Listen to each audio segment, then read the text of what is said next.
年收入5500万元的杨紫，收入相当于785名大学教师的工资。在中国有这么一个特殊的行业，因为他们的工资太高，很多人争执和抱怨，连国家都要限制。即便如此，这些人的年收入也是我们普通人无法企及的。说起来，很多人知道这个行业是什么，就是娱乐圈的明星。名人的收入到底有多少？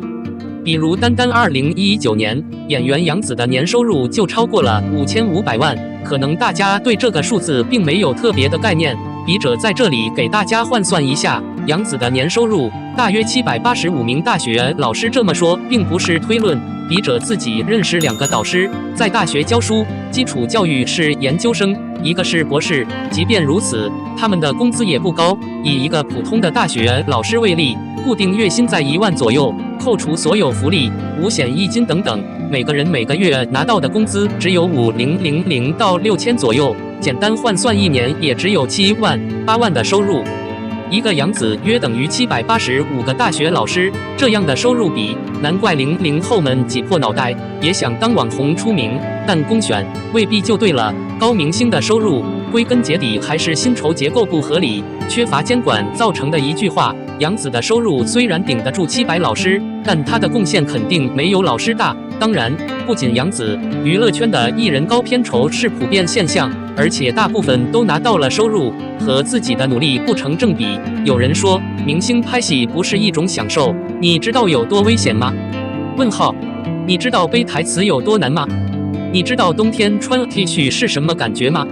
网上充斥着这样的话，但危险有替身，台词有配音，至于冻结，给你1000万，你愿意吗？明星拍戏当然累，但大学老师的工作就很轻松吗？毫不夸张地说，一个负责任的大学老师在学校加班到深夜是家常便饭。大部分老师没有周六周日的概念，即使不上课，也需要备课和补课，与学生交流。还有一些人一边写论文一边为项目进度发愁。袁隆平的爷爷生前最关心的还是稻田。钟南山年近90，还住在政府分配的老房子里。医院和他们比起来，明星的豪宅、豪车甚至豪车乃至私人飞机，不是更耀眼吗？但他们的贡献能和几个钟南山、几个袁隆平相比吗？或者说，袁隆平的贡献比这些球星高多少呢？重娱乐轻知识，这是我们目前经历的一种正常情况。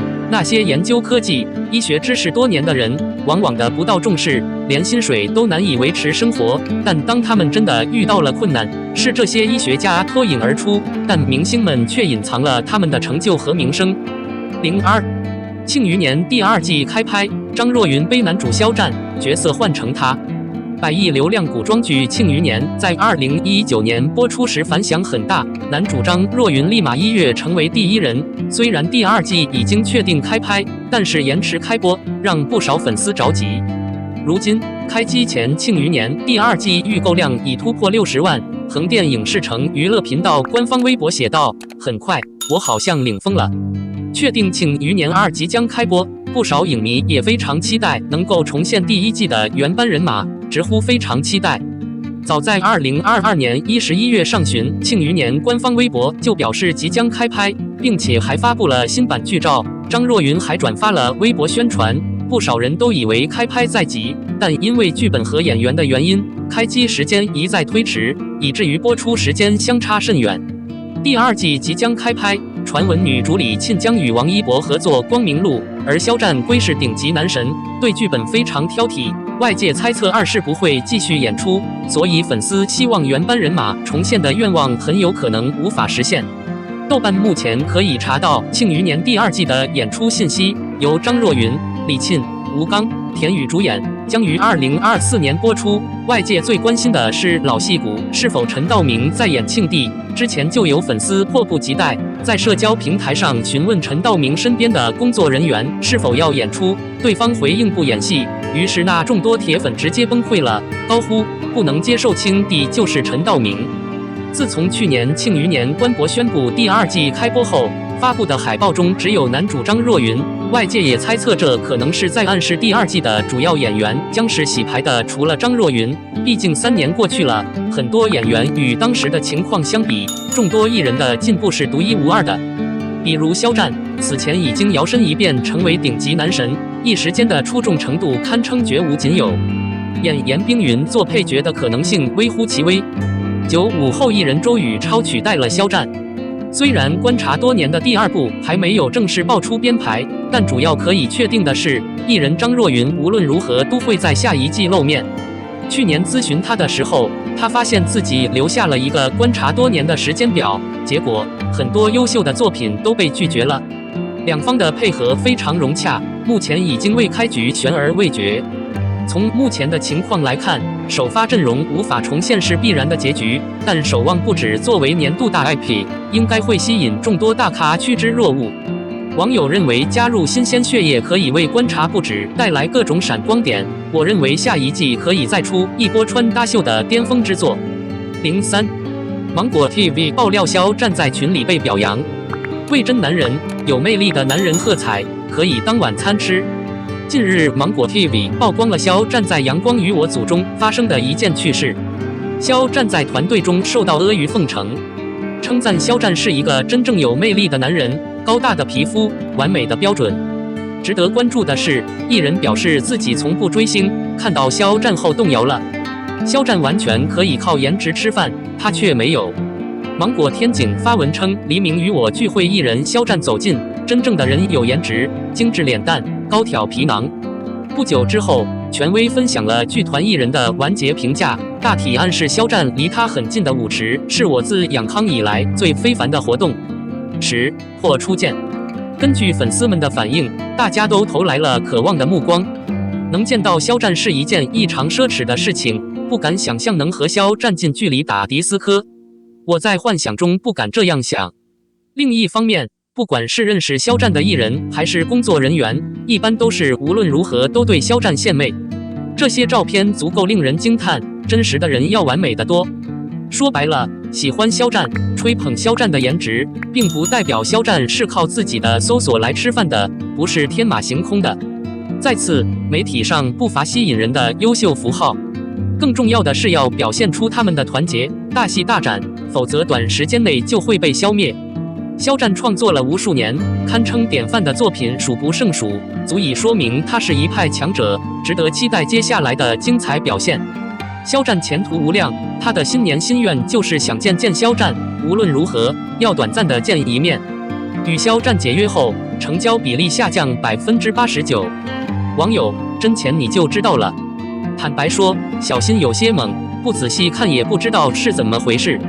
这位网友说：不成熟，抹掉，干脆不要了，丢掉太不光彩了，有充分的理由在品牌终止时全部丢掉。